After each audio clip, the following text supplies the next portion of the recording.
ఈరోజు కన్యారాశి వారికి విద్యార్థులు స్నేహితులతో అనవసరంగా తిరగడం వల్ల చదువు పాడవుతుంది, జాగ్రత్త. గ్రూప్ స్టడీస్ లాంటివి చేసేటప్పుడు టైం వేస్ట్ చేసుకోండి, కబుర్లు చెప్పుకోకండి. ఇక ఉద్యోగస్తులు పై అధికారుల యొక్క కోపానికి గురయ్యే అవకాశం ఉంది, జాగ్రత్త. పనులు పెండింగ్ పెట్టకండి, తొందరగా చెయ్యండి. వ్యాపారస్తులు లాభాలు మీరు బాగా ఆశిస్తారు కానీ అనుకున్నంత లాభాలు కనపట్టలేదు. కస్టమర్స్తో దురుసుగా మాట్లాడడం వల్ల వ్యాపార నష్టం కనపడుతుంది, జాగ్రత్త. స్త్రీలు ఆరోగ్యం విషయంలో అశ్రద్ధ వహించకండి. కాళ్ళ నొప్పులు, నీరసం, మెడ నొప్పులు, నడు నొప్పులు కనపడుతున్నాయి, జాగ్రత్త. ఎన్ఆర్ఐలు ఇంటి మీద బెంగ, హోమ్సిక్ బాగా పెరిగిపోతుంటుంది. చేసే పని మీద శ్రద్ధ కుదరటం లేదు. కొంచెం ఎవరితోటైనా స్నేహితులతో మాట్లాడండి, ఫ్యామిలీతో మాట్లాడండి. ఇక ఆన్లైన్ షాపింగ్ల వల్ల డబ్బులు ఖాళీ అయ్యే అవకాశం ఉంది. అనవసరమైన వస్తువులు మాత్రం ఈరోజు కొనకండి. క్రెడిట్ కార్డు బిల్లులు పెరిగిపోకుండా చూసుకోండి.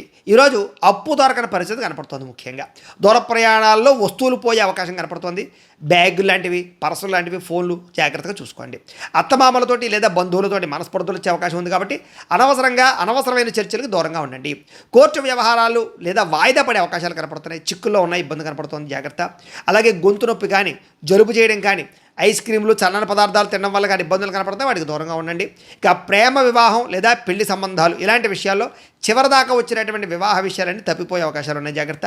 భార్యాభర్తలు చిన్నపాటి సమస్యలకే పెద్ద పెద్ద పోట్లాడలకి, గొడవలకి నిందించుకునే అవకాశాలు ఉన్నాయి, జాగ్రత్తగా ఉండండి. స్టాక్ మార్కెట్లో భారీగా ఇన్వెస్ట్మెంట్లు చేయకండి, నష్టపోయే అవకాశాలు ఉన్నాయి. పెట్టుబడులు పెట్టేటప్పుడు జాగ్రత్త. విలువైన డాక్యుమెంట్లు ఎక్కడ పడితే అక్కడ పెట్టకండి. మీకు కనుక లక్ష్మీనారాయణుడు అంటే కనుక ఇష్టమైతే కనుక ఒకసారి ఇక్కడ లైక్ చేయండి, ఆయన ఆశీస్సులు మీకు ఉంటాయి.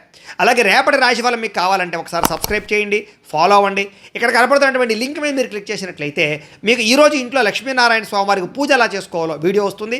ఆ వీడియోని ఎదురుగుండా పెట్టుకుని మీ ఇంట్లో ఈరోజు లక్ష్మీనారాయణ స్వామివారికి పూజ చేసుకుంటే మీకు ఈరోజు శుభప్రదంగా ఉంటుందని తెలియజేస్తూ లైక్ చేయడం మాత్రం మర్చిపోకండి. స్వస్తి.